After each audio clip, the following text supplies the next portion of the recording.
Le nom de ce film est d'Empire. Tout d'abord, laissez-moi vous expliquer ce que cela signifie. Les vampires qui finissent et boivent le sang des humains et celui qui les met fin s'appelle d'Empire. Ce sont les ennemis des vampires. C'est pourquoi ils les chassent. Le film commence avec un endroit désolé dans lequel une femme ne se sent pas bien car elle doit donner naissance à un enfant. Elle pleurait et appelait son mari. Après cela, le mari de la femme a été montré courant vite dans la forêt sur un cheval parce qu'il venait par ici vers sa maison. Il était le seigneur de la nuit, également appelé guerrier combattant et doué pour le combat. Il a aussi de la force. Maintenant, il y avait 3 autres femmes avec sa femme qui ne voulaient pas que le maître de la nuit vienne ici vers sa femme. L'une d'elles a senti qu'il était près de la maison. Elle a immédiatement dit qu'il arrivait. En disant cela, il commença à faire de la magie. Une fois sa magie terminée, la lumière bleue commence à monter tout autour de la maison et une couverture y est faite pour cette raison. Il ne pourra pas entrer à l'intérieur mais ensuite le seigneur de la nuit est sorti. Pendant ce temps, l'enfant naît mais malheureusement, sa mère décède, puis l'un d'eux récupère l'enfant. À cause de cela, le seigneur de la nuit s'est mis en colère. Il a crié et a commencé à utiliser sa force. De l'intérieur de lui, une dangereuse lumière rouge a commencé à sortir à cause de cela. Cette couverture s'est brisée. Le seigneur de la nuit a commencé à attaquer les femmes avec sa force mais elles se cachent à nouveau et leur sauvent la vie. Maintenant le seigneur de la nuit dit « Donne-moi mon bébé ». Ils répondent que nous ne pouvons pas le donner maintenant. Nous le garderons avec nous jusqu'à ce qu'il soit jeune. Jusqu'à ce qu'il ne soit pas en mesure de prendre sa décision. Or cet enfant était le fils du seigneur de la nuit, c'est pour cela qu'il est né humide, il doit aussi avoir des pouvoirs magiques comme son père. Grâce à cela, il sera puissant. Après cela, la scène passe à des soldats venus enquêter sur une ville mais la ville était dans un mauvais état comme si cet endroit était un cimetière car partout les cadavres étaient éparpillés et ils ont été brutalement tués alors tous les soldats ont commencé leur travail. De là, ils sont arrivés à un bâtiment mais il y avait aussi des tas de cadavres. Puis soudain, un vieil homme arrive par derrière et se lève. Sur qui ils pointent tous des armes mais le vieil homme avait peur. Il dit qu'un diable était venu ici, c'est-à-dire un vampire et il les a tous tués gravement. Il les a tous coupés comme des carottes. C'est pourquoi tu dois maintenant appeler le vampire ici parce qu'il peut tuer ces démons. Ces vampires, mais l'un d'eux tire sur un vieil homme et celui-ci meurt.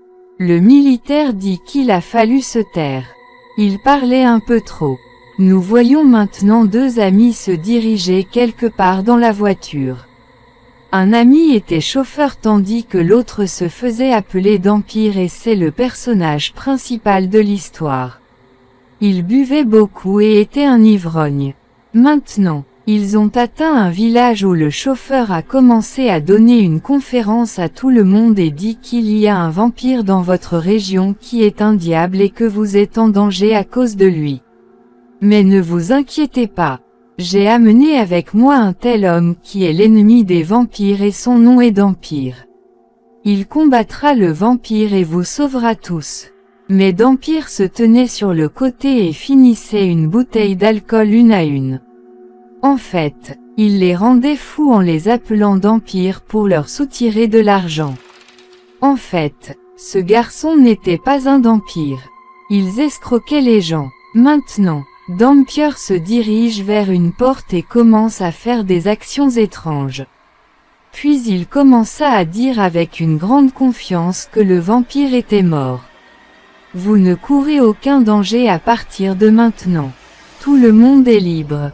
Lorsque ce soldat était dans la ville, la moitié d'entre eux étaient à l'intérieur tandis que 2 montaient la garde à l'extérieur. Les étrangers entendirent alors la voix d'une jeune fille qui appelait à l'aide. Ils commencent à venir vers elle. Maintenant qu'un soldat s'approche d'elle, On découvre qu'elle n'est pas une fille ordinaire mais un vampire. En les voyant, elle arrache ses longs ongles et leur coupe la gorge. Après avoir entendu sa voix, les autres soldats sont également sortis et ont commencé à tirer sur la fille vampire. Il y avait un autre vampire avec elle. Tous deux très dangereux, même si les soldats étaient très nombreux et qu'on leur tirait dessus. Seuls ces deux vampires n'étaient contrôlés par personne et tuaient 4 à 5 soldats. Ils boivent leur sang. Maintenant, quand ils sont partis, le chef le dit à son commandant. Nous devons appeler un dampire pour tuer ces vampires et je sais aussi que je connais un damir. En entendant cela, le commandant dit, « Es-tu devenu fou? De quelle bêtise dis-tu? Il n'y a pas de dampire. » Dit le chef, « Monsieur, il y en a. N'avez-vous pas vu que nous leur avons tiré des balles aveugles mais cela ne les a pas affectés alors comment allez-vous nous sauver? Écoute-moi et appelle le dampire. Je le connais très bien. » Le commandant accepte et envoie des soldats chez ce faux dampire. C'est ivrogne qui enterrait le cadavre d'une jeune fille. Les soldats viennent la chercher, attrapent Dampire et son ami et les amènent au commandant. Le commandant dit au Dampire, « Je ne sais pas qui tu es mais dis-le-moi. Comment meurent les vampires ?» En entendant cela, l'aide de Dampire, « De quelle bêtise racontes-tu? Il n'y a pas de vampires. Je rends simplement les gens fous en faisant des choses aussi stupides pour leur prendre de l'argent. » Ce à quoi le chef dit non monsieur. Il se cache. C'est le dampire. Celui qui chasse les vampires. La preuve en est que je le connais depuis longtemps mais il ne vieillit pas. Il est toujours jeune. Le commandant dit ok. Vérifions ça ce soir et maintenant il met le dampire sur la chaise dehors pour le garder ce soir en pensant que si le vampire vient et le tue alors il sera un homme ordinaire mais s'il tue le vampire alors il sera vraiment un dampire et même assis dehors la nuit. Le dampire aime beaucoup boire. Puis soudain, il entendit une voix venant de l'intérieur du bâtiment. Quand il est entré pour vérifier, il y avait la même fille vampire qui le piège et le serre dans ses bras et maintenant en lui arrachant ses grandes dents et commence à lui sucer le sang. Elle commence à se blesser et jette le dampire parce qu'il avait vraiment le sang du damir. La fille vampire dit que le parfum du sang du dampire vient de vous. Dis-moi qui tu es. À présent, le dampire a peur. Il commence à s'enfuir mais des vampires arrivent et lui bloquent le chemin. Il commence à l'attaquer mais c'était un humide et les vampires qui le touchent commencent à brûler. Il brûle en cendres et tous meurent. Nous voyons maintenant le roi des vampires nommé Gorka. Il avait également des pouvoirs avec l'aide desquels il contrôlait l'esprit de tous les vampires. Il dit à tous les vampires que vous ne pouvez pas combattre ce damir alors revenez. Alors qu'il demande à la fille vampire de rester là et de garder un œil sur le dampire. Maintenant parce que Gorka avait contrôlé leur esprit c'est pour ça qu'il pouvait tout voir là tout en restant à sa place à travers ces gens. C'est la raison pour laquelle il laisse la fille vampire près du dampire. Le lendemain matin, le commandant est sorti avec ses compagnons pour voir ce qui s'était passé la nuit dernière. Il trouva les cadavres brûlés des vampires. C'est pourquoi il est allé directement voir le dampire et lui a demandé comment les avez-vous tous tués. Le dampire répond qu'un compagnon vampire parmi eux est également présent à l'intérieur et est devenu mon ami. C'est pourquoi le commandant entre désormais dans le bâtiment avec son équipe. Son équipe a eu très peur et dit que nous ne devrions pas entrer. Rentrons. Qui s'est battu avec les démons mais le commandant ne les écoute pas entre dans le bâtiment et ici son équipe le trompe. Ils ont peur de voir la fille vampire ils disent au commandant que vous aimiez venir ici alors restez ici avec ce vampire. Vous aurez également Dampire et son ami avec vous. Nous partons. En disant cela, ils les ont enfermés ici et ont commencé à partir d'ici. Le dampire dit à son chauffeur qu'il y a beaucoup de dangers. C'est pourquoi vous aussi partez avec ces soldats. Mais son ami a clairement refusé en disant que je resterai ici avec vous. Mais le vampire l'a convaincu d'une manière ou d'une autre et l'a envoyé avec les soldats. Après quoi le vampire a commencé à parler à cette fille qui dit son nom Annexa et dit que je travaille pour Gorka. Il peut aussi contrôler mon esprit mais je ne suis pas du tout content de lui et je ne veux pas travailler avec lui mais je veux le tuer. Parce qu'il me fait faire de mauvaises choses que je ne veux pas faire. Le vampire lui demande que sais-tu de moi. Elle dit que tu es le fils du Seigneur de la Nuit. Le Seigneur de la Nuit. Celui qui épousera les mêmes personnes que vous est né comme vampire. De là, nous avons compris qu'au début l'enfant vampire qui est né n'était personne d'autre mais il dit en outre que vous. Les vampires êtes dangereux comme le Seigneur de la Nuit. Il est très difficile de les tuer. Tous les vampires sont après toi pour en finir avec toi. Gorka aussi est exactement comme ça. Il le veut et veut te tuer. Il sait que vous êtes ici alors maintenant il fera tout pour vous tuer. Là, l'équipe du commandant s'éloignait de la route forestière. Soudain, un soldat vomit et quand il s'arrête, ils se rendent compte de la présence de quelqu'un maintenant comme ils le voient. Il y avait Gorka. Il les a attaqués d'un coup et brûle quelques soldats et il a emmené quelques soldats avec lui. Vampire commence aussi à se sentir mal en réalisant que Gorka en présence. Il découvre également que Gorka a kidnappé ses amis et d'autres soldats. Le vampire dit que je dois sauver mon ami d'une manière ou d'une autre et Annexa dit que je sais où il les a emmenés. Maintenant qu'il se prépare à y aller. Annexa se couvre le visage et le corps car elle est un vampire donc elle brûlera si la lumière du soleil tombe sur elle. Après cela, les trois moyens d'empire, le commandant et Alexa commencent leur voyage en voyage. Ils arrivent en retard alors ils restent à un endroit et se reposent. Le vampire et le commandant étaient seuls. Le commandant dit que cette fille est un vampire donc je ne le fais pas. Je ne la crois pas. Annexa entend tout cela même si elle était de loin. Mais c'était son pouvoir de pouvoir entendre si quelqu'un parlait d'elle-même de loin. Elle dit au commandant si je veux vous tuer ou vous faire du mal. Je vous aurais fait du mal 10 fois alors détendez-vous. Maintenant Vampire s'écarte et voit ses blessures. Elle se guérissait d'elle-même. Voyant cela, Annexa vient vers lui et lui dit que vous pourriez trouver cela étrange. Mais qu'à partir de maintenant, cela vous arrivera, chaque fois que vous serez blessé. Vos blessures se rétabliront automatiquement.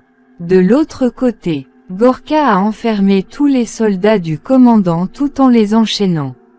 Le compagnon de Gorka attrape quelques soldats et Gorka leur fait boire son sang en disant qu'à partir de maintenant vous êtes mes serveurs. Cela signifie qu'il en a fait aussi des vampires. Ils avançaient et le commandant dit « Comment allons-nous mettre fin à Gorka et à ses compagnons lorsque nous entrerons dans cette ville ? Parce que ces balles ne les affecteront pas. » Vampire dit « Pas de problème.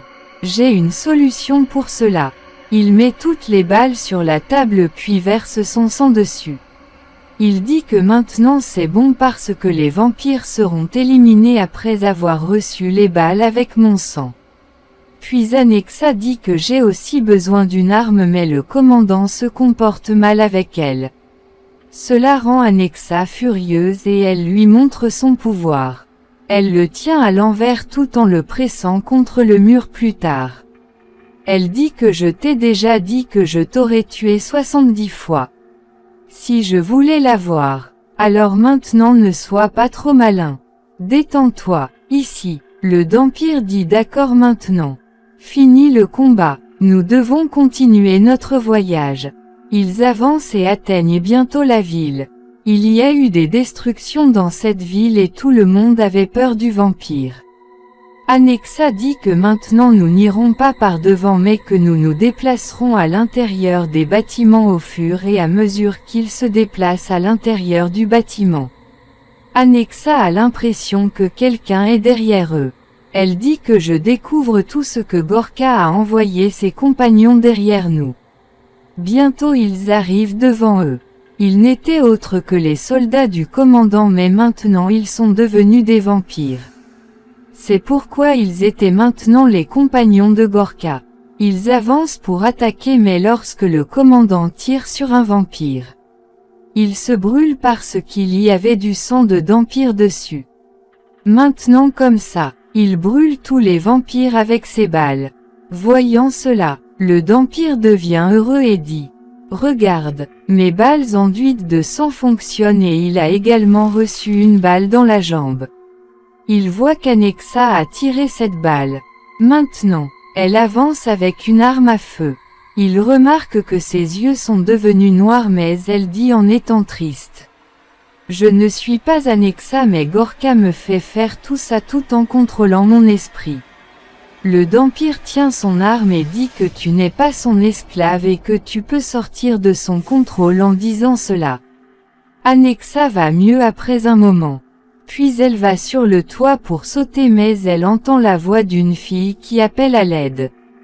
Quand elle va vérifier, 2 vampires ont attaqué la fille.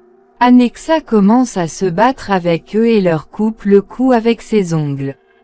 À cause de cela, les vampires ont disparu entre-temps. Gorka vient et dit à Anexa: pourquoi tu me trompes? Elle dit que je ne peux pas être ton esclave. Je ne peux pas être ta marionnette que tu fais faire tout ce que tu veux. Cela rend Gorka furieux et il commence à battre Anexa et la jette bien plus tard. Il l'emmène avec lui. Le vampire et le commandant reprennent leur voyage et la blessure à la jambe de vampire est complètement rétablie. Maintenant, ils atteignent l'endroit où se trouvait Gorka. Ils vérifiaient séparément le bâtiment, mais le commandant ressent quelque chose et se souvient de sa famille, car c'était le piège de Gorka et il contrôlait son esprit et verrouille également le commandant tout en ayant une chance. Alors que le commandant reprend ses esprits, il se retrouve enchaîné. Anexa a également été pendue devant lui. Pendant ce temps, arrive le compagnon du commandant qui est maintenant devenu un vampire. Il commence à blesser Anexa. Elle la brûle avec une boule de feu et elle commence à souffrir en voyant ceci. Le commandant devient furieux et dit à sa compagne: je ne t'épargnerai pas. Laisse-la venir se battre avec moi, et le vampire va vers lui. Maintenant Anexa a une chance. Quand il parlait, elle commence à tirer sa chaîne pour qu'elle se brise, mais pendant ce temps, le vampire enfonce ses ongles dans le commandant, mais avant qu'il n'attaque à nouveau, Anexa réussit à briser la chaîne plus tard. Elle tient le cou du vampire avec la chaîne et enroule la chaîne de l'autre côté. Alors qu'elle tire, le vampire s'arrête là, mais là, Anexa aussi tombe malade. Elle était sur le point de mourir. C'est à ce moment-là que le commandant lui fait boire son sang à cause de ça. Elle va bien et ils deviennent amis comme ça. Le vampire atteint enfin Gorka en enquêtant sur le bâtiment. En le voyant, Gorka dit: viens garçon, je t'attendais, puis attaque vampire avec ses pouvoirs dangereux d'abord. Il le jette loin puis le frappe. Le vampire n'a même pas pu se sauver, mais là, Gorka arrête le combat et dit: je veux que vous rencontriez quelqu'un. Puis il amène l'ami du vampire qui est devenu un vampire et maintenant sous le contrôle de Gorka afin qu'il le fasse attaquer le vampire. Le sang du vampire était puissant lorsqu'il frappa son ami. Il brûla également et mourut. Gorka dit qu'un ami en met fin à un autre. Pendant ce temps, il attaque le vampire alors qu'il était sur le point de le tuer avec ses pouvoirs dangereux. Le commandant et Anexa arrivent par derrière. Gorka quitte les vampires pendant un moment et les attaque. Il les presse avec un mur. Il dit que maintenant vous verrez votre ami vampire mourir sous vos yeux et que vous serez également témoin de combien il a crié mes pauvres. Il est mort. Le vampire s'évanouit et fait un rêve dans lequel il voit les dames qui étaient avec sa mère à sa naissance. Elle demande au Damir de rencontrer son père, le seigneur de la nuit. Alors que le vampire avance Son père se tenait devant et il commence à l'encourager en lui disant que tu devrais te faire confiance mon enfant car il y a mon sang. Seigneur de la nuit en toi. Les ennemis comme Gorka ne peuvent rien te faire. Allez mon enfant, aie du courage en entendant tout ça. Le cœur du vampire se met à battre et il acquiert aussi des pouvoirs. Il se lève et commence à se battre avec Gorka en étant passionné. Il vole et frappe Gorka. Il frappe beaucoup Gorka et le dominait et Gorka est devenu faible. Le vampire est venu dans sa vraie passion. Gorka aussi vient dans sa vraie tenue connaissant sa force qui était terrible. Maintenant ils commencent tous les deux à se battre. Ils s'attaquaient en volant pendant que le Damir tenait le cou de Gorka avec ses mains trempées de sang.